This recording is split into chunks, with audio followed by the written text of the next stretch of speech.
Okay, this is just proof that Robin and I are working on the VIFM film curriculum, and we've got this really colorful layout of all of the good work that Robin has done. So yeah, All right. you're explaining it to me. So Sure. let's just talk. So basically, I have weeks 1 through 4, 5 through 8, and 9 through 12. And each one, I'm putting on. I'll just kind of go here, but Yeah. so this color is going to be representative of the instructors that will be involved in that week. Okay, cool. And then the pink is going to indicate some of the concepts or lessons that we're hoping to achieve. This orange one is going to be the field trip. Yeah, Okay. the location visits, the location learning. And there may be more than one, but my goal is to have at least one location learning each week.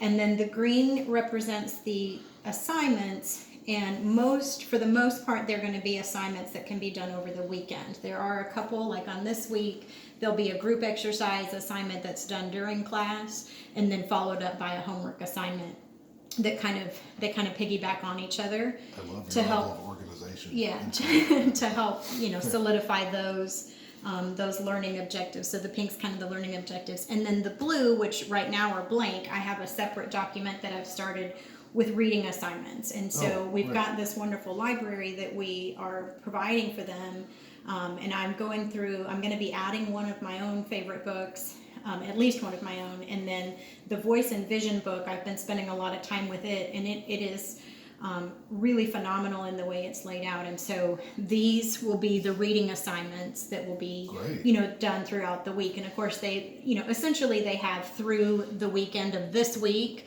to complete the reading, so because the reading may set them up for something that they're going to be learning in the following week. And what I plan to do is have required reading from the different texts that we're providing, or from internet resources. I do have a number of internet resources that I'm going to be recommending as well, that are free and accessible. I think that's really important, because that's something that's ongoing. Right, and you can always refer back to it. And right, exactly. And so there'll be required reading, but there's also going to be suggested reading.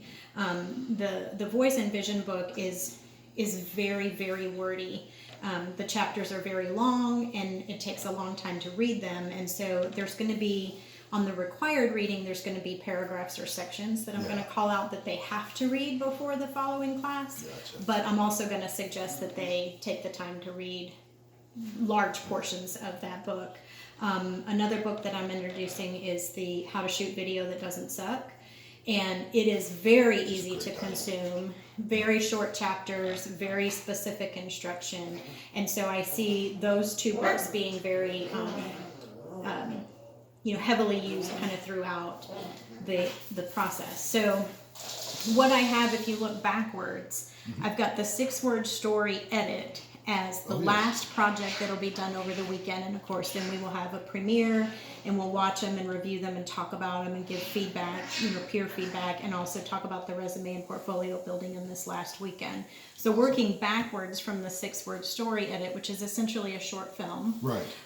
They'll have 2 weekends to shoot their 6-word story. So I've reserved those 2 weekends for shooting their film, and of course basically a third weekend to edit, because the idea is that by the time they get to their final product, they have had enough instruction that this is going to be a really good piece that they can be proud of and put and use it to build their portfolio. So working backwards from that, you'll skip a couple of weekends here. I actually have the 6-word pitch and script writing in week 4 with Paula Goldberg. And so we're working with her. She may have an additional assignment that may become a class project, but then the weekend project would be to script and storyboard their 6-word film, their 6-word story film.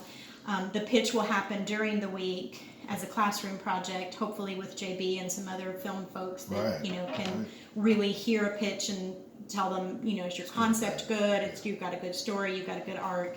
And it can be told, visually as well. The premise of the 6-word story assignment is that they are not allowed to use more than 6 lines of narrative. And so that means it can be dialogue, and it can be graphics on screen. But if it involves narrative, if it involves words, then that counts as one of the 6 lines. And so it's a challenge in the visual storytelling, which I think the whole premise of the 12 weeks is about visual storytelling. And so that, like I said, that the final project is going to start in the 4th week with scripting and storyboarding, and that gives them some time to perfect it, get feedback, run it through just some. assigned, or it's actually going to be reviewed along Oh yeah, the no, way? we will definitely review it along the way, and then like I said, mixed in there,